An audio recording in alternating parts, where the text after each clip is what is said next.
En la neurociencia efectiva ser ha demostrado que el cerebro de un niño necesita validación para desarrollar la seguridad. Valida no significa dar la razón en todo, sino reconoce su emoción. Entiendo que estés triste, veo que estás enfadado, te asustaste, ¿verdad? Esas frases simples activan en su cerebro la sensación de pertenencia, de comprensión. Cuando eso no ocurre, cuando las emociones se minimizan o se niegan, el cerebro aprende a desconectarse de sí mismo. Esa desconexión es el terreno donde crecen la ansiedad, la baja autoestima y la inseguridad. El daño silencioso se disfraza de normalidad. Esta en las casas donde se dice ACI numbers educaron y no numbers pasó nada, donde el amor se confunde con exigencia, donde el cariño se da condicionado al comportamiento. Pero el cerebro infantil no entiende de costumbres ni de tradiciones, entiende de emociones. Si el niño siente miedo cuando debería sentirse modo, su cuerpo lo recuerda. Si se siente juzgado cuando necesita consuelo, su sistema nervioso lo almacena. El daño no está en un solo episodio, sino en la repetición constante de pequeñas experiencias que lo enseñan a no confiar en su propia emoción. Con el tiempo, este daño silencioso se manifiesta de formas sutiles, en la dificultad para poner límites, en la necesidad constante de aprobación, en el miedo a equivocarse o a decepcionar. Y cuando esos niños crecen y se convierten en adultos, muchas veces repiten el mismo patrón con sus propios hijos. No porque no amen, sino porque no saben hacerlo de otra manera. Reproducen las mismas frases, los mismos gestos, los mismos silencios, sin saber que están transmitiendo heredadas. La buena noticia es que el cerebro, incluso heredado, conserva su capacidad de sanar. Las conexiones que se formaron desde el miedo pueden transformarse con nuevas experiencias de amor y comprensión. Pero el primer paso es la conciencia. Reconocer que el daño no siempre se grita, que a veces se susurra, que puede estar escondido en una frase amable, en una costumbre familiar, en un comentario sin mala intención. Cuando empezamos a mirar lo cotidiano con atención, descubrimos que cada palabra, cada silencio, cada gesto tiene el poder de construir o romper. El daño silencioso puede detenerse el día que decidimos hablar con más ternura, escuchar con más presencia y amar con más conciencia. Las palabras que decimos a un niño no solo enseñan conceptos o corrigen comportamientos, también modelan su mundo emocional. El lenguaje que utilizamos con ellos es el medio a través del cual su cerebro aprende a interpretar la realidad, a nombrar lo que siente, a conectar sus emociones con sus pensamientos. Desde la psicología y la neurociencia se sabe que emoción y aprendizaje no son procesos separados, son dos hilos que se entretienen para construir la mente. Un niño no puede aprender si se siente amenazado, ni puede desarrollar empatía si no ha sido comprendido. Por eso, cada palabra pronunciada frente a un niño actúa como una herramienta que puede regular o desbordar su sistema emocional. El cerebro de un niño, especialmente durante los primeros años, está diseñado para aprender a través del vínculo. Su sistema nervioso necesita sentirse seguro para abrirse al conocimiento. Cuando el niño se siente modo y aceptado, su cuerpo libera dopamina y oxitocina, neurotransmisores que fortalecen la memoria, la atención y la motivación. El aprendizaje, entonces, se vuelve una experiencia placentera. Pero cuando el entorno está cargado de tensión, miedo o desaprobación, el cuerpo activa la producción de cortisol, la hormona del estrés. En ese estado, el cerebro entra en modo defensa, deja de explorar, de arriesgarse, de experimentar. En lugar de aprender, se protege. Las palabras que usamos pueden activar uno u otro sistema. Un confío en te estimula la curiosidad y la conexión, un no lo vas a lograr generar bloqueo. Y no se trata solo del contenido verbal, sino del tono, de la mirada, de la emoción que acompaña. El cerebro emocional, el sistema límbico, interpreta el mensaje completo, no las palabras aisladas. Una phrase dura, aunque si cierta, puede disparar una reacción de miedo, mientras que una phrase firme pero amorosa puede ayudar a regularizar emoción y transformarla en aprendizaje. Es en esa diferencia donde se construye la base de la inteligencia emocional. Cada vez que un adulto acompaña con calma una emoción difícil, el cerebro del niño aprende a autorregularse. Si el niño logra y el adulto reacciona con paciencia, el mensaje interno es claro, mi emoción es válida, no tengo que esconderla. El sistema nervioso se calma, y la corteza prefrontal, responsable del razonamiento y la toma de decisiones, vuelve a activarse. En cambio, si ante el lento recibe impaciencia o burla, el mensaje es otro, sentir está mal. Entonces el cerebro aprende a desconectarse de sí mismo, y la emoción queda reprimida, almacenada en lo profundo del cuerpo. Esa desconexión afecta no solo la vida emocional, sino también la capacidad cognitiva, porque el aprendizaje requiere atención y presencia, y no se puede estar presente si el cuerpo está en modo defensa. Hay niños que aprenden rápido, no porque son más inteligentes, sino porque se sienten seguros. La seguridad emocional aba el acceso al pensamiento complejo. Cuando un niño siente que su era no lo aleja del afecto, se atreve a explora. Aprende porque confía. Pero cuando el aprendizaje está ligado al miedo, el cerebro asocia el conocimiento con amenaza. Entonces memoriza sin comprender, actúa sin reflexionar, busca la aprobación antes que el sentido. Este tipo de aprendizaje puede dar resultados a corto plazo, pero debilita la confianza interna. La mente del niño se habitua a aprender desde la tensión, y es patrón se arrastra a la adultez, estudia, trabaja o amar con la sensación de que un era puede costar el cariño o el reconocimiento. Las palabras que usamos no solo guían lo que el niño piensa, sino también cómo se siente consigo mismo cuando piensa. Phrases como se que puede hacerlo, aunque te equivoques activan el circuito de recompensa y fortalecen la autoestima. En cambio, otra vez lo hiciste mal activa la amígdala, generando una respuesta de huida o sumisión. Deste fuera puede parecer una simple diferencia de estilo educativo, pero dentro del cerebro ocurre un proceso complejo. En un caso se fortalecen las conexiones que promueven la resiliencia y la autorregulación, y en el otro se refuerzan las rutas del miedo y la inseguridad.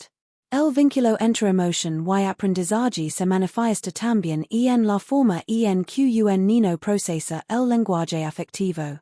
Cuando un adulto valida una emoción, por ejemplo, al decir entiendo que estés frustrado, se activan las áreas del cerebro relacionadas con la empatía y la integración emocional.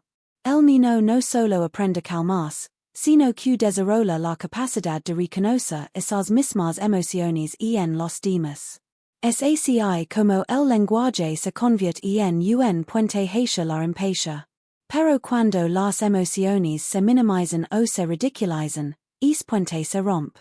El niño aprende a desconfiar de su experiencia interna y, con el tiempo, puede volverse más reactivo, más cerrado o más dependiente de la aprobación externa. A veces se subestima la influencia del lenguaje en el desarrollo emocional. Sin embargo, el cerebro humano fue diseñado para aprender a través de la interacción. Cada conversación, cada historia, cada palabra de aliento, configura las redes neuronales que determinan cómo el niño interpreta el mundo. Un entorno donde las palabras son cuidadosas, donde el error se entiende como parte del proceso, estimula la curiosidad y el pensamiento creativo. Por el contrario, un entorno lleno de críticas o amenazas reduce la flexibilidad cognitiva. El miedo a fallar limita la capacidad de imaginar, y sin imaginación no hay aprendizaje profundo. Cuando un niño se siente comprendido, su sistema nervioso aprende el lenguaje de la calma. Esa calma no significa ausencia de conflicto, sino seguridad en medio del conflicto. Saber que puede equivocarse y seguir siendo amado. Esa experiencia repetida construye las bases de una mente equilibrada. En la adultez, Sea la diferencia entre quien se paraliza ante el error y quien lo usa como oportunidad para crecer. Detrás de esa diferencia hay años de palabras, unas que calmaran y otras que hirieran, unas que guiaran con ternura y otras que solo exigiran. La conexión entre emoción y aprendizaje también explica por qué los momentos de ternura son tan educativos. Un abrazo, una sonrisa, una palabra alentadora tienen un efecto químico real en el cerebro. La oxitocina que se libera en esos gestos no solo fortalece el vínculo, también mejora la memoria y la atención. Aprende se vuelve un acto placentero, no un deber. El cerebro recuerda mejor aquello que se asocia con el bienestar. Por eso, los aprendizajes ligados a experiencias afectivas positivas son los que permanecen. Un niño aprende de lo que hoy, pero también de cómo se siente cuando lo hoy. Las palabras que regulan, que sostienen, que acompañan, no solo educan la mente, enseñan al corazón a mantenerse abierto incluso en la dificultad. Porque el aprendizaje más profundo no ocurre en la cabeza, sino en la emoción que lo envuelve. Y cuando un niño crece sintiendo que sus emociones son bienvenidas, su cerebro aprende a transformar la vida en conocimiento y cada desafío en una oportunidad para descubrir su propia fuerza. Tomar conciencia de las palabras que decimos no es un acto menor. Es, en realidad, una forma de transformar el mundo emocional de nuestros hijos. Cada vez que elegimos con atención cómo hablarles, estamos participando en la reescritura de su historia interna, en la creación de una nueva manera de verse a sí mismos y de relacionarse con los demás. La conciencia es el puente entre el daño y la reparación, entre la repetición y el cambio. No se trata de ser perfectos, sino de despertar. De darnos cuenta de que nuestras palabras pueden sanar las heridas que, tal vez sin cura, hemos provocado, o incluso las que nosotros mismos recibimos de niños. El poder reparador de la conciencia comienza con una mirada honesta hacia dentro. Reconoce que a veces hablamos desde la frustración, el cansancio o el miedo, y que nuestras palabras no siempre reflejan el amor que sentimos. Este reconocimiento no busca culpa, sino comprensión. Porque el cambio solo es posible cuando dejamos de juzgarnos y empezamos a entendernos. Desde la neurociencia sabemos que el cerebro adulto también es plástico, capaz de transformarse. Cuando un padre o una madre toma conciencia y cambia la forma de comunicarse, no solo modifica el entorno emocional de su hijo, sino también su propio cerebro. Se crean nuevas conexiones, nuevas formas de responder, nuevos caminos de empatía y autocontrol. La conciencia actúa como una luz que ilumina lo que antes ocurría en automático. Muchas de las frases que decimos sin pensar provienen de nuestra historia, de lo que escuchamos en la infancia, de patrones que se repiten generación tras generación. Así mi criarana y soli bien, solmos de ser, sin darnos cuenta de que lo que llamamos bien a veces incluye heridas que normalizamos. Tomar conciencia no significa negar el pardú, sino aprender de él. Es reconocer que nuestros padres hicieron lo que pudieron con los recursos emocionales que tenían, pero que hoy nosotros podemos hacerlo diferente. Podemos detener el eco de esas frases que, quizzes, numbers dolieron, y reemplazarlas por otras que construyen seguridad en lugar de miedo. La conciencia también implica presencia. No podemos elegir nuestras palabras si no estamos verdaderamente presentes en el momento. Cuando estamos ausentes, cuando la mente está en mil cosas, cuando hablamos desde la reacción y no desde la intención, nuestras palabras salen cargadas de tensión. En cambio, cuando respiramos antes de responder, cuando miramos a nuestro hijo a los ojos, cuando sentimos lo que él siente, el lenguaje cambia. No porque sepamos las palabras correctas, sino porque la emoción desde la que hablamos es diferente. La calma se transmite, la empatía se contagia, el tono se suaviza. Y el niño, al recibir este tipo de comunicación, aprende a hacer lo mismo consigo mismo. El poder reparador de la conciencia radica en su capacidad para modificar la huella emocional de experiencias pasadas.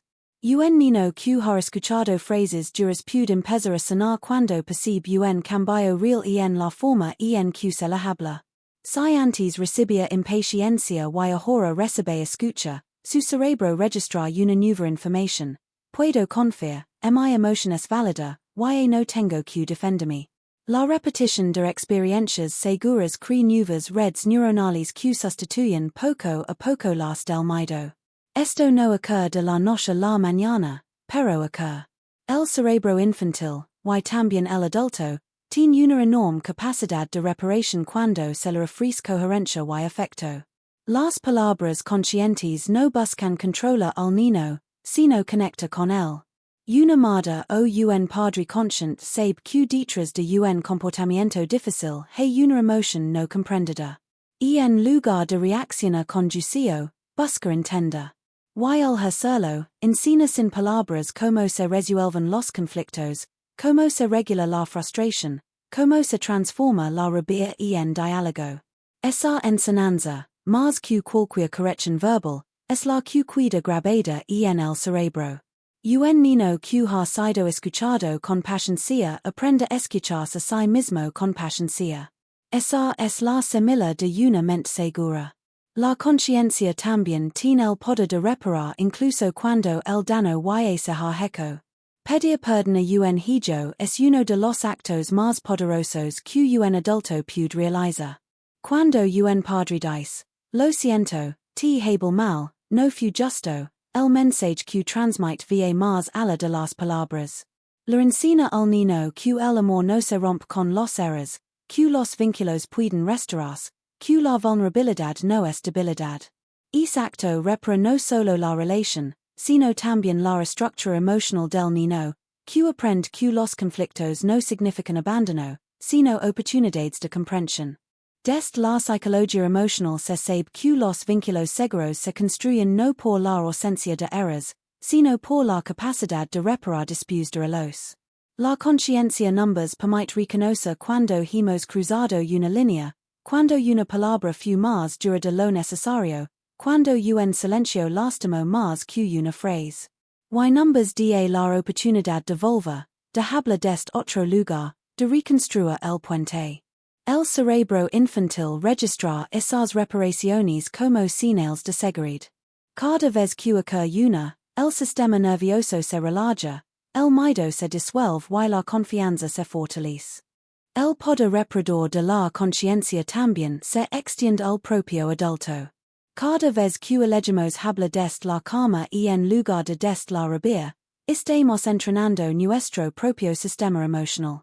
Aprendimos a gestionar nuestras emociones junto a nuestros hijos, no antes de ellos. Es un proceso compartido.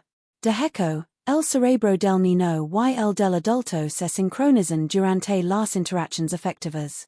Cuando el adulto se calma, el niño también lo hace. Cuando el adulto respira antes de gritar, el niño aprende que hay otra forma de responder al mundo. Esa sincronía biológica es la base del aprendizaje emocional. Ser consciente no significa no equivocarse. Significa saber que cada palabra tiene un peso, y que siempre se puede elegir de nuevo. Significa mirar a nuestros hijos con compasión y mirarnos a nosotros mismos con la misma ternura. Porque las palabras no solo educan, también revelan cómo nos hablamos por dentro. Un adulto que ha aprendido a tratarse con amabilidad es capaz de ofrecer esa misma amabilidad a sus hijos. Por eso, reparar no empieza con el otro, empieza con uno mismo. Cuando nos hablamos con respeto, cuando dejamos de repetir el juicio que heredamos, nuestra forma de hablar al mundo cambia. Y con ella, cambia también la mente y el corazón de quienes nos escuchan. A veces no somos conscientes de la fuerza que tienen nuestras palabras. Las decimos sin pensar, y en medio del cansancio, del caos del día, o de ese intento desesperado por que nuestros hijos entiendan.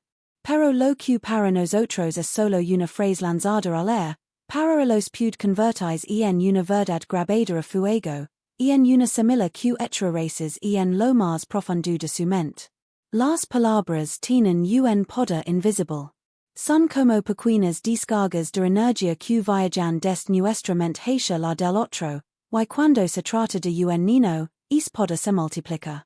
Un adulto puede filtrar, racionalizar, cuestionar lo que escucha.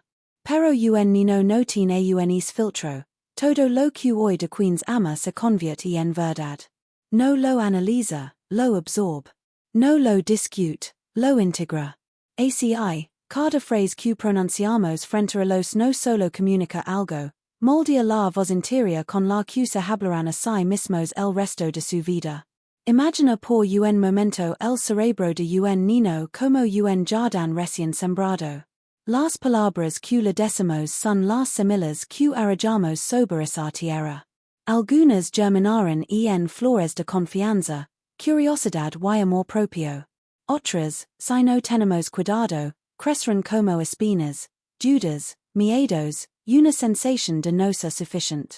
Y lo más complejo es que muchas veces no somos conscientes de qué tipo de semillas estamos plantando, porque lo hacemos desde el cansancio, la frustración o simplemente repitiendo lo que escuchamos cuando éramos pequeños. Desde la neurociencia sabemos que el lenguaje no solo describe la realidad, la crea dentro del cerebro. Cuando un niño escucha repetidamente una frase como simpatía equívocas o nunca haces las cosas bien, su mente empieza a generar circuitos neuronales que asocian su identidad con el error, con la culpa, con la necesidad de aprobación. Esas rutas se fortalecen con el tiempo, del mismo modo que un camino en el bosque se vuelve más visible con cada paso que damos sobre él. El cerebro, buscando coherencia, termina adoptando esas frases como parte de su narrativa interna. Soy torpe, no soy suficiente, debo hacerlo perfecto para que me quieran. Por eso, las palabras que usamos con nuestros hijos son, y en realidad, su primer diálogo interior. Nuestra voz se convierte en la suya. Cuando un niño crece escuchando confío en ti, se que puedes, equivocatas parte de aprender, no solo se siente querido, su cerebro aprende a autorregularse. Esa seguridad externa se transforma en seguridad interna. Frente a un reto, en lugar de paralizarse por el miedo al error, recuerda, aunque sea de forma inconsciente, que el error no lo define. En cambio, cuando las frases que lo acompañan son críticas o descalificadoras, se activa el sistema de alarma del cerebro, el niño entra en modo supervivencia, su amígdala se dispara, el cortisol aumenta, y lo único que puede hacer es protegerse. No aprende, no crece, no confía, simplemente intenta no fallar. A veces, las frases más dañinas son las más sutiles. No suenan crueles, no levan gritos ni insultos. Son esas expresiones que surgen en momentos de prisa, yat dige que no sabes hacerlo, mira como tu hermano si pude, si sigues aci, nadie te va a cura. Son frases que parecen inofensivas, pero dan una marca profunda porque se repiten, porque provienen de la figura que representa amor y protección. Y el cerebro infantil no diferencia entre una crítica puntual y una afirmación sobre quienes. Lo toma literalmente. Lo integra en su identidad. Cuando un niño crece, esa voz interior se convierte en el narrador de su vida. En la adolescencia, cuando comete un error, esa voz le susurra lo que aprendió. Ves, no serves para esto. En la adultez, cuando intenta algo nuevo, la misma voz, disfrazada de prudencia, le recuerda. No lo intentes, vas a fracasar. Y lo más doloroso es que muchas veces, detrás de esa voz, resuena la nuestra. No por maldad, sino por inconsciencia. Porque nadie numbers sino que las palabras no son solo sonido, sino programación emocional y neuronal. Un niño no necesita wa que es perfecto. Necesita wa que es capaz, que puede intenta, que su vela no depende del resultado. Las palabras que nutren no indulgen, acompañan. No buscan esconder la dificultad, sino sostenerla. Cuando un padre o una madre dice con calma se que te cuesta, pero estoy aquí contigo, el cerebro del niño se calma, la amígdala se apaga, y se activa la corteza prefrontal, el área encargada del razonamiento, la empatia y la autorregulación. Desde ahí, el niño aprende no solo a pensar, sino a sentirse en paz con lo que siente. Por eso, el poder invisible de las palabras no está solo en lo que dicen, sino en la emoción con la que se pronuncian. Te quiero vacío, dicho desde la culpa o la costumbre, no tiene el mismo efecto que te quiero sentido, mirándolo a los ojos, respirando con él. El cerebro humano capta la autenticidad. Las neuronas espejo del niño perciben la coherencia entre lo que decimos y lo que transmitimos con el cuerpo. Por eso, educar con palabras no es solo cuestión de frases correctas, sino de presencia emocional. Cuando un niño se siente mirado y escuchado, las palabras cobran otro significado. No se convierten en órdenes, sino en guía. No se imponen, se siembran. Y lo más transformador de todo es que esas semillas florecen incluso cuando no lo hicieron al principio. El cerebro conserva siempre la capacidad de cambiar, de crear nuevas conexiones, de reescribir su historia. Basta con empezar a hablar de otra manera, con conciencia, con tenura, con responsabilidad. Hay una pregunta que a veces duele, pero puede abrir una puerta. ¿Qué frases mías se están convirtiendo hoy en la voz interior de mi hijo? No para sentir culpa, sino para despertar conciencia. Porque las palabras no solo educan, también revelan lo que somos. Cada vez que hablamos a un niño, lo que decimos es un reflejo de cómo numbers hablamos a nosotros mismos. Si queremos sembrar confianza, debemos primero reconciliarnos con nuestra propia voz interna, con esas frases que numbers marcaron, con esas heridas que aún resuenan. Las palabras son el puente entre dos cerebros, pero también entre dos corazones. Y cuando ese puente se construye con respeto, tenura y verdad, el niño no solo crece, florece desde dentro. El cerebro infantil es uno de los sistemas más fascinantes y sensibles del universo conocido. Desde los primeros días de vida, cada estímulo, cada mirada, cada palabra, va moldeando la estructura de esa mente que recién empieza a descubrir el mundo. Y en los primeros años, el cerebro no es un órgano terminado, es un terreno fértil, una masa malleable de conexiones neuronales que se expanden y fortalecen a medida que el niño experimenta, siente y escucha. Todo lo que vive en su entorno deja una huella, una impronta que define su manera de pensar, de amar, de confiar y de enfrentarse a la vida. Y en cambio, cuando el entorno es tenso o impredecible, el cerebro infantil libera cortisol de manera constante. El daño silencioso es el más difícil de reconocer porque no deja marcas visibles. No se manifiesta con llanto ni con heridas externas, sino con gestos sutiles. Un niño que deja de intentarlo, que se esfuerza demasiado por agradar, que se cala cuando algo le duele, o que ríe cuando en realidad tiene miedo. Son señales de una mente que aprendió a adaptarse, que entendió que para su querido debía comportarse de cierta manera o reprimir lo que siente. Lo invisible se vuelve parte de su estructura emocional. Cuando un niño escucha frases como no exageres, no llores por eso, y estás grande para esas tonterías, su cerebro empieza a asociar la emoción con algo indebido. Y en lugar de aprender a regular lo que siente, aprende a esconderlo.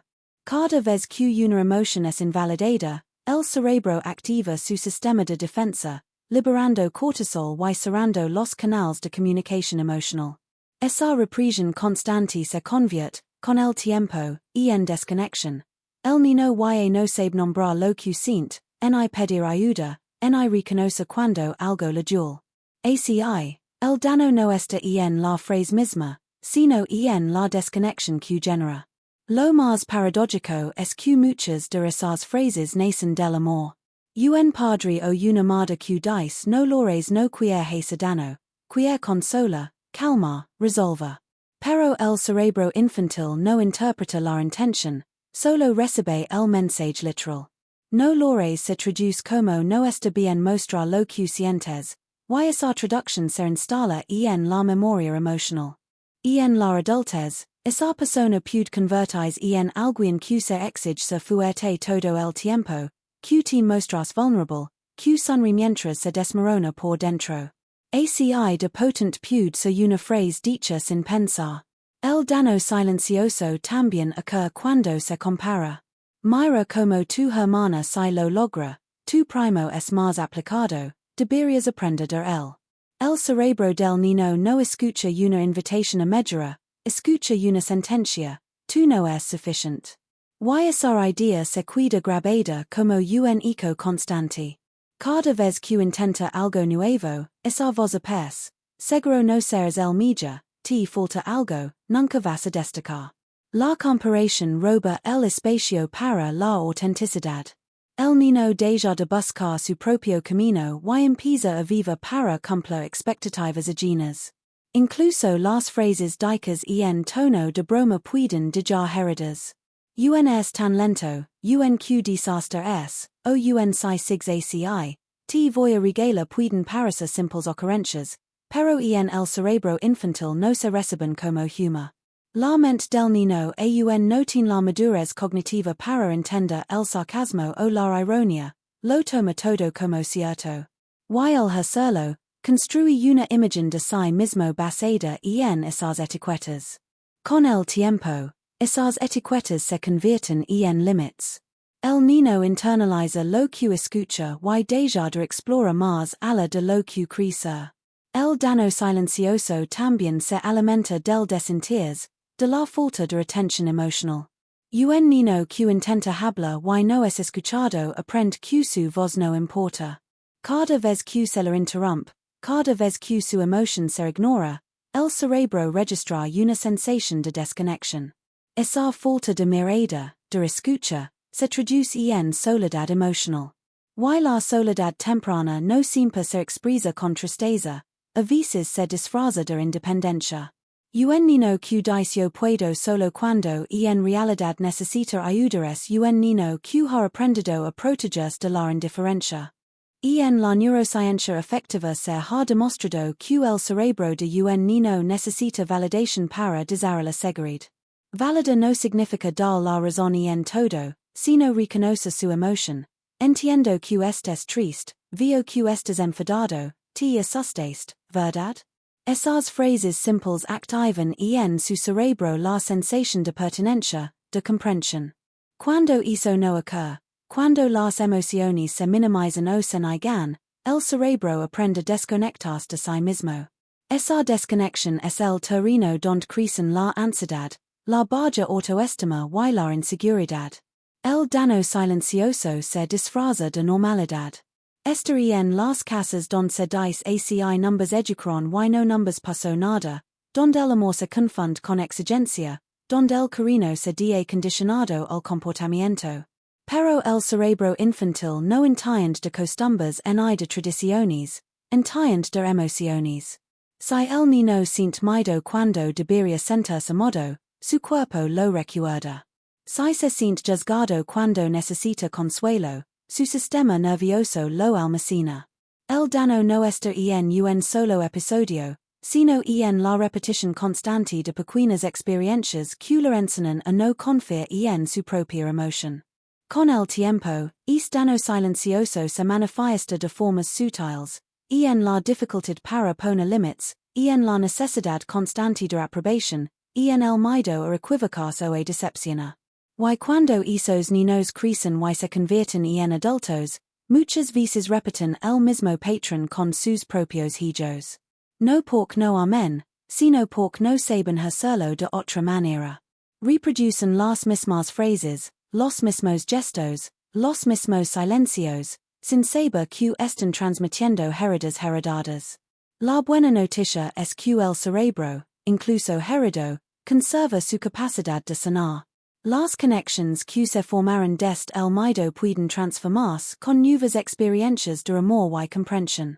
Pero el primer paso es la conciencia. Reconocer que el daño no siempre se grita, que a veces se susurra, que puede estar escondido en una frase amable, en una costumbre familiar, en un comentario sin mala intención. Cuando empezamos a mirar lo cotidiano con atención, descubrimos que cada palabra, cada silencio, cada gesto tiene el poder de construir o romper. El dano silencioso puede detener el día que decidimos hablar con más ternura, escuchar con más presencia y amar con más conciencia. Las palabras que decimos a un niño no solo enseñan conceptos o corrigen comportamientos, también modelan su mundo emocional.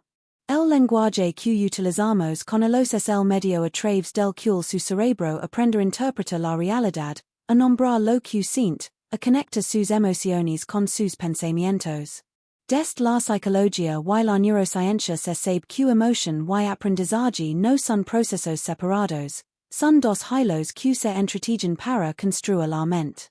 Un niño no puede aprender si se siente amenazado, ni puede desarrollar empatía si no ha sido comprendido. Por eso, cada palabra pronunciada frente a un niño actúa como una herramienta que puede regular o desbordar su sistema emocional. El cerebro de un niño, especialmente durante los primeros años, está diseñado para aprender a través del vínculo. Su sistema nervioso necesita sentirse seguro para abrirse al conocimiento. Cuando el niño se siente amado y aceptado, su cuerpo libera dopamina y oxitocina, neurotransmisores que fortalecen la memoria, la atención y la motivación. El aprendizaje, entonces, se vuelve una experiencia placentera. Pero cuando el entorno está cargado de tensión, miedo o desaprobación, el cuerpo activa la producción de cortisol, la hormona del estrés. En ese estado, el cerebro entra en modo defensa, deja de explorar, de arriesgarse, de experimentar. En lugar de aprender, se protege. Las palabras que usamos pueden activar uno u otro sistema. Un confío en te estimula la curiosidad y la conexión, un no lo vas a lograr generar bloqueo. Y no se trata solo del contenido verbal, sino del tono, de la mirada, de la emoción que acompaña. El cerebro emocional, el sistema límbico, interpreta el mensaje completo, no las palabras aisladas. Una frase dura, aunque cierta, puede disparar una reacción de miedo, mientras que una frase firme pero amorosa puede ayudar a regularizar emoción y transformarla en aprendizaje. Es en esa diferencia donde se construye la base de la inteligencia emocional. Cada vez que un adulto acompaña con calma una emoción difícil, el cerebro del niño aprende a autorregularse.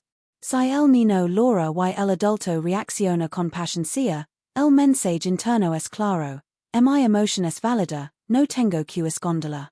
El sistema nervioso se calma, y la corteza prefrontal, responsable del razonamiento y la toma de decisiones, vuelve a activarse.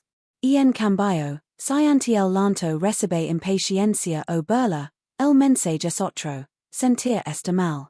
Entonces el cerebro aprende a desconectarse de sí mismo, y la emoción queda reprimida, almacenada en lo profundo del cuerpo. Esa desconexión afecta no solo la vida emocional, sino también la capacidad cognitiva, porque el aprendizaje requiere atención y presencia, y no se puede estar presente si el cuerpo está en modo defensa. Hay niños que aprenden rápido, no porque son más inteligentes, sino porque se sienten seguros. La seguridad emocional aba el acceso al pensamiento complejo. Cuando un niño siente que su era no lo aleja del afecto, se atreve a explorar. Aprende porque confía. Pero cuando el aprendizaje está ligado al miedo, el cerebro asocia el conocimiento con amenaza. Entonces memoriza sin comprender, actúa sin reflexionar, busca la aprobación antes que el sentido. Este tipo de aprendizaje puede dar resultados a corto plazo, pero debilita la confianza interna. La mente del niño se habitua a aprender desde la tensión, y es patrón se arrastra a la adultez, estudia, trabaja o amar con la sensación de que un era puede costar el cariño o el reconocimiento. Las palabras que usamos no solo guían lo que el niño piensa, sino también cómo se siente consigo mismo cuando piensa. Phrases como se que puede hacerlo, aunque te equivoques activan el circuito de recompensa y fortalecen la autoestima. En cambio, otra vez lo hiciste mal activa la amígdala, generando una respuesta de huida o sumisión. Dest fura puede parecer una simple diferencia de estilo educativo, pero dentro del cerebro ocurre un proceso complejo. Un caso se fortalecen las conexiones que promueven la resiliencia y la autorregulación, en el otro se refuerzan las rutas del miedo y la inseguridad. El vínculo entre emoción y aprendizaje se manifiesta también en la forma en que un niño procesa el lenguaje afectivo. Cuando un adulto valida una emoción, por ejemplo, al decir entiendo que estés frustrado, se activan las áreas del cerebro relacionadas con la empatía y la integración emocional. El niño no solo aprende a calmarse, sino que desarrolla la capacidad de reconocer esas mismas emociones en los demás. Es así como el lenguaje se convierte en un puente hacia la empatía. Pero cuando las emociones se minimizan o se ridiculizan, ese puente se rompe. El niño aprende a desconfiar de su experiencia interna y, con el tiempo, puede volverse más reactivo, más cerrado o más dependiente de la aprobación externa. A veces se subestima la influencia del lenguaje en el desarrollo emocional. Sin embargo, el cerebro humano fue diseñado para aprender a través de la interacción. Cada conversación, cada historia, cada palabra de aliento, configura las redes neuronales que determinan cómo el niño interpreta el mundo. Un entorno donde las palabras son cuidadosas, donde el error se entiende como parte del proceso, estimula la curiosidad y el pensamiento creativo. Por el contrario, un entorno lleno de críticas o amenazas reduce la flexibilidad cognitiva. El miedo a falla limita la capacidad de imaginar, y sin imaginación no hay aprendizaje profundo. Cuando un niño se siente comprendido, su sistema nervioso aprende el lenguaje de la calma.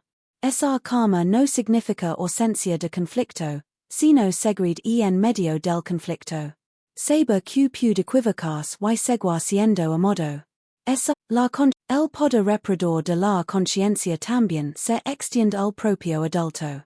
Cada vez que elegimos hablar desde la calma en lugar de desde la rabia, estamos entrenando nuestro propio sistema emocional. Aprendimos a gestionar nuestras emociones junto a nuestros hijos, no antes de ellos. Es un proceso compartido. De hecho, el cerebro del niño y el del adulto se sincronizan durante las interacciones afectivas. Cuando el adulto se calma, el niño también lo hace. Cuando el adulto respira antes de gritar, el niño aprende que hay otra forma de responder al mundo. Esa sincronía biológica es la base del aprendizaje emocional. Ser consciente no significa no equivocarse. Significa saber que cada palabra tiene un peso, y que siempre se puede elegir de nuevo. Significa mirar a nuestros hijos con compasión y mirarnos a nosotros mismos con la misma ternura. Porque las palabras no solo educan, también revelan como numbers hablamos por dentro. Un adulto que ha aprendido a tratarse con amabilidad es capaz de ofrecer esa misma amabilidad a sus hijos.